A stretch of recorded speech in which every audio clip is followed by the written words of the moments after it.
Hey there, YouTube. I got another video coaching review for you guys to check out. This one comes from David. He's in Australia. I apologize if Maverick keeps making appearances in this video. He's being a bit of a butt today. Anyway, David's from Australia, and he's been shooting for 2 years. I'm just going to give you guys a quick background so you don't have to watch his background explanation, and then way I don't have to worry about sharing the audio for it. Mav, cut it out. So anyway, he's been shooting for about 2 years. He has a goal to be on the national team within the next 2 years. He's got a primary focus on outdoors. In order to make the national team or to get on their radar, you need to shoot a minimum of a 640 at 70 meters to be considered or reviewed, and a 650 pretty much guarantees you a slot to be, I guess, on, contention for national team or support for that. Right now he's got a 624 as his best 70-meter score on his own. There hasn't been tournaments lately. He first hit 600 in January of this year, and he averages about 615 to 620.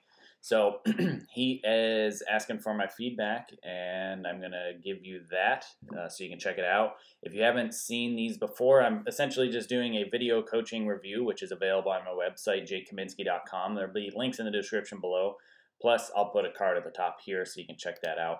But as I go back and forth between these two views, you can see where I can talk about his form and go back and forth in the video and review his form and give him some critique and feedback halfway across the world.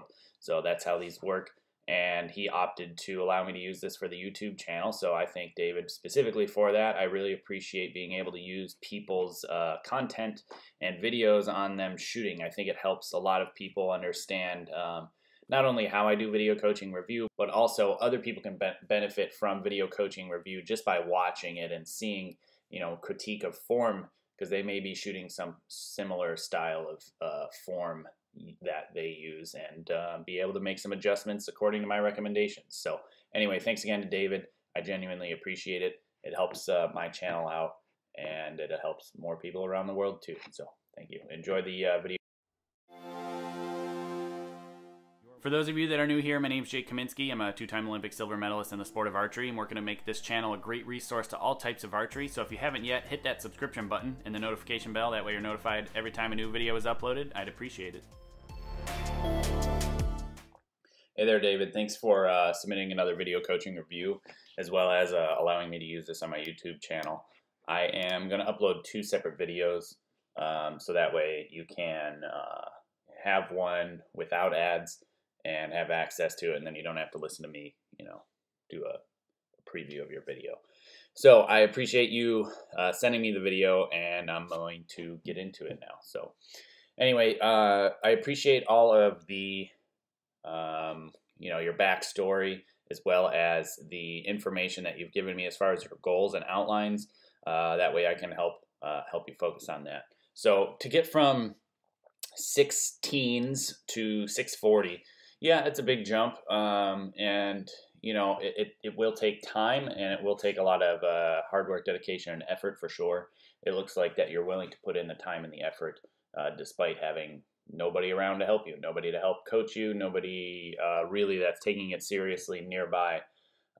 So it is it can be a struggle, but archery is an individual sport anyway, and you got to work on it on your own anyhow. So I wouldn't worry about it too much. Anyhow, to get from that score to 640s, honestly, I think this, and you're well versed in the mental game of sports in general. So correct me if I'm wrong, but I feel that at least in my opinion, if you put a goal, like a specific number on your goal, I feel that might be a bit of a limitation, a bit of a cap. You know what I mean?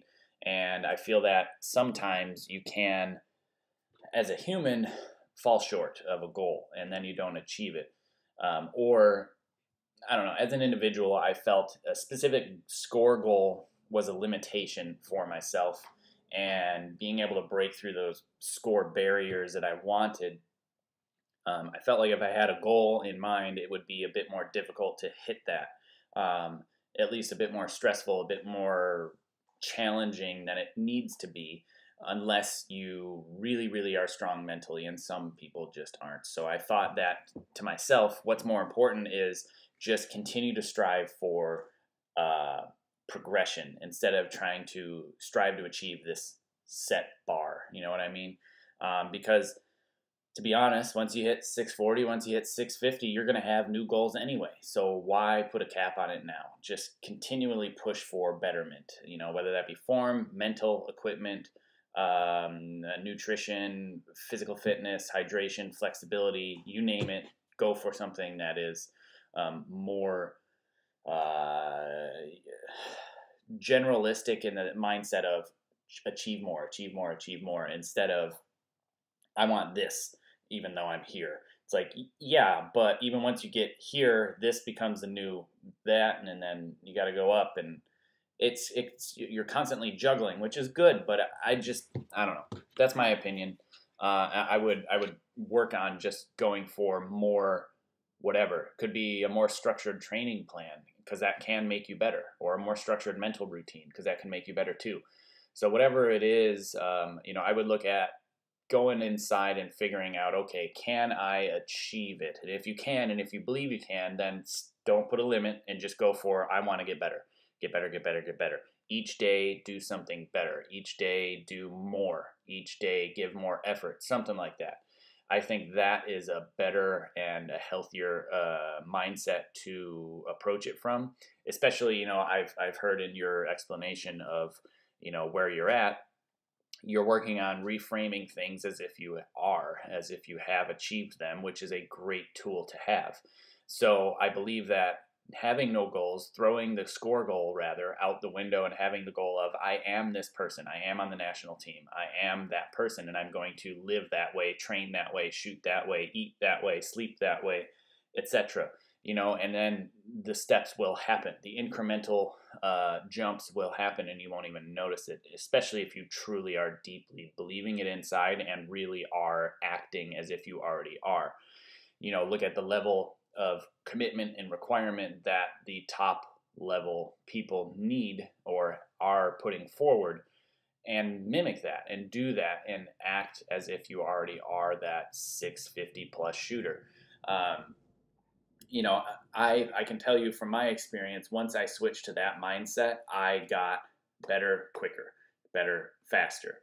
And once I truly believed it and did the deep visualization and the deep self-work of picturing myself on that next tournament's podium on the top, picturing and feeling what it felt like to shoot that last arrow for the win, what the grass smelled like, what the wind felt like, what the humidity felt like, things like that, and really just focused on that and allowed the training to happen. There was a time period of 2 years straight. I don't know if it extended for fully 2 years, but I guarantee for 1 year, even during training, I had a personal best every single day. Now, there is a way that you can look at personal bests. There's your personal best of score. And, when I was having these personal bests, we were shooting FIDAs still. So there was a lot of opportunities to shoot a personal best half, a personal best FIDA, a personal best 90 meters, 70 meters, 50 meters, 30 meters, personal bests at a double 70, personal best at indoor rounds, a single half, a double half, or a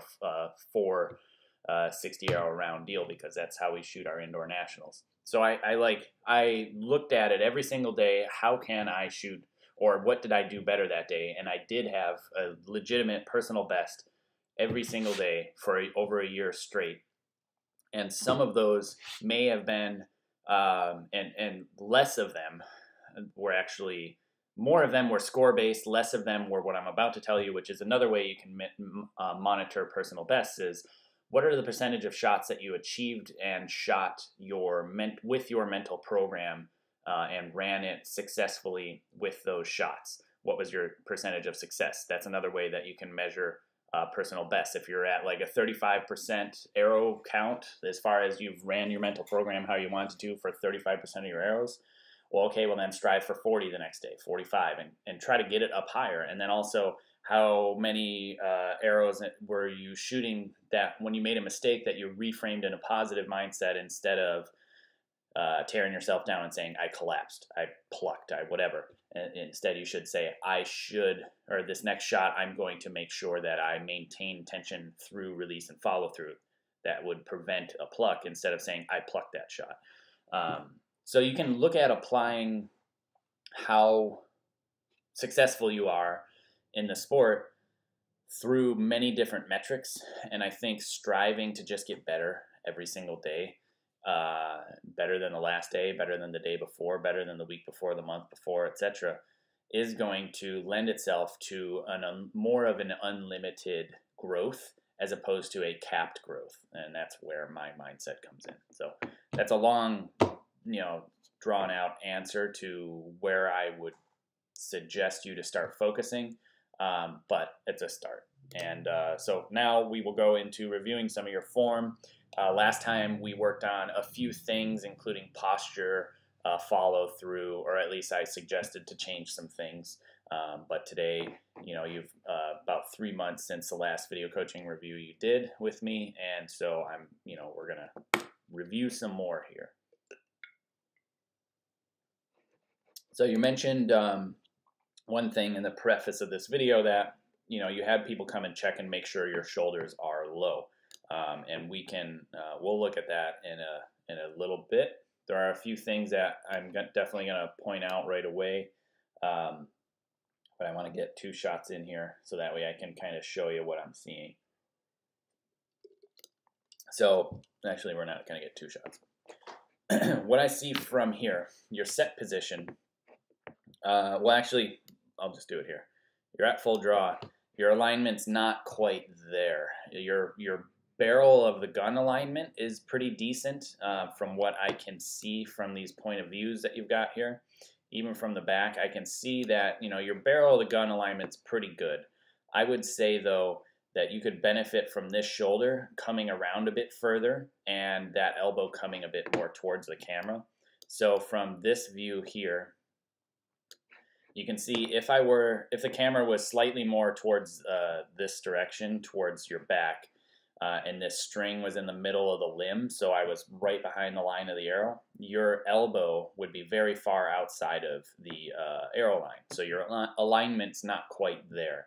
And I think the barrel of the gun could get longer if this shoulder was further this direction behind you. And to get that, you have to bring the elbow further around. Part of that's flexibility, which we'll get into, but a big part of that too is how you are setting up the shot. So if you think about and look at some of my videos earlier on in the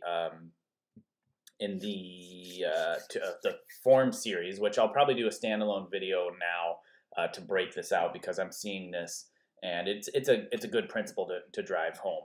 But right here in your set position, you already have your elbow outside of the arrow line. You already have your your shoulders kind of pointing that direction towards the left of the targets. And the shoulders aren't super important, but what's important is the arrow line. So if right now you were to draw a line from the arrow and extend it past you, your shoulders to the right of the arrow line, your elbows to the right of the arrow line. But what you can do is if you were to have a better setup position, I don't have a arrow here or a stick, but I could use this wire. If I'm in this position here, like you are, and I'm like this, you can see that my elbow is outside of the arrow line. Now, all I need to do, I don't need to rotate my torso. All I need to do is take my hand, and instead of my arrow pointing directly at the target, if you were my target, the arrow is pointing directly at my target. If I point my arrow to the left of the target, not moving my bow hand, so instead of here, just move your draw hand out. When you do that, and you can feel less tension in the bicep, less tension in the front, in the pec and that type of stuff here, to more tension in the back already. And you can rotate some, or you can just move your hand out. And if I now rotate my chair so the arrow is pointing at you, look at that, my elbow is already in line with the arrow. And if you do the extra rotation of here, my elbow is now behind the arrow line. My barrel of the gun is still not set 100%. It's not pointing, in a straight line. There's still a break in the triangle here. It's not fully in a line, and I don't really recommend that before you lift the bow. But what I am suggesting is that if you were to point the arrow essentially about 2 targets to the left of you, obviously not here because you guys are social distancing and stuff, but in a standard FIDA format or World Archery format as they call it now, if 2 targets were over there, it'd be right about here. So if your arrow is pointing that direction, you'd already have better alignment. So the whole, I apologize, Maverick, the cat's going to start screaming. What I'm saying is you can already get in alignment, get your elbow behind the arrow line like many people strive for at full draw. You can get your elbow behind the arrow line before you even pull the bow back. So if you start with it behind the arrow line like this, and as you come into set up, my elbow is behind already, and then I load, anchor, and transfer, my elbow's behind the arrow line. Whereas if I start like this, and then I lift, I have this huge, it's, even without an arrow, it's difficult to go from here, once I lift, to try to come into alignment without totally breaking all of the tension that I had built up in my arm. And it's really difficult. And I see that 100% in your form. So go back to the beginning, watch the first shot. Elbows pointed at the target, and as you lift, lots of bicep tension. This wrist is broke this direction, like that, and not that way. If it was broke this way, your elbow would be behind the arrow line. And then your shoulders don't do much movement. They do some, but there's just not a whole lot of movement there, so you can't get that full alignment, and then your elbow is towards the camera, which is outside the arrow line, not the best alignment. You mentioned you're struggling on your release, and that tight, quick kind of karate type move is what you said. Yeah, it's still there, and part of it is because of the alignment. And due to these better camera angles, I can see that your shoulder to elbow movement when the shot breaks doesn't move a whole lot. This comes back and around in the correct direction, which is good, but it's short, a very short release. This elbow should continually rotate around behind you like you were elbowing somebody behind you. But because of the tension that you have built up in your bicep and the tension that you've got built up in this front half from this setup instead of this setup, it's going to be very difficult. So I would suggest checking out the form series in set position, explaining set position and then how I move from set to setup and then what setup position is. I'm going to do a standalone video here within the next few days. I'll probably record it today because today is my archery record day. And I will do a standalone video on the principle of what I've just explained to you so you can get it again and understand it again. Anyway, that's going to help a lot. That would help a lot with alignment and everything. Yes, you're not shaking, and you already explained that and said you feel aligned. You are better aligned than most people in the barrel of the gun is concerned. And because you're a strong guy, you have the ability to really muscle your way through the shots. Now, that's going to pay off dividends in the future, but it will pay off dividends in the future if you can get into this alignment. The reason that you've gotten to this level of proficiency so quickly is partly, well, your mental program, mental process, mental dedication, but also you're strong. And that'll get you far, but we really need to get this technique down of where your alignment's better, because that short, quick release from the lack of alignment is just not ideal.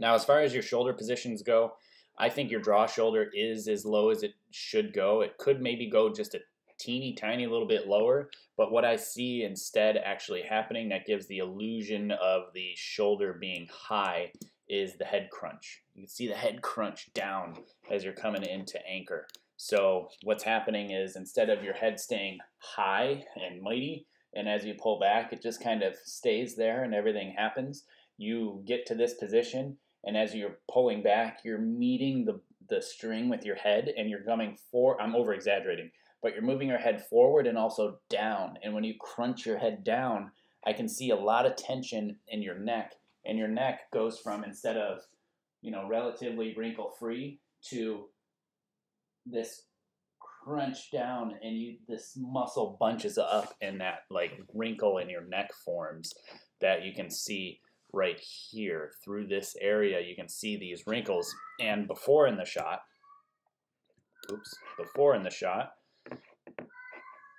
before you dip your head down, you can see that wrinkle is not as pronounced.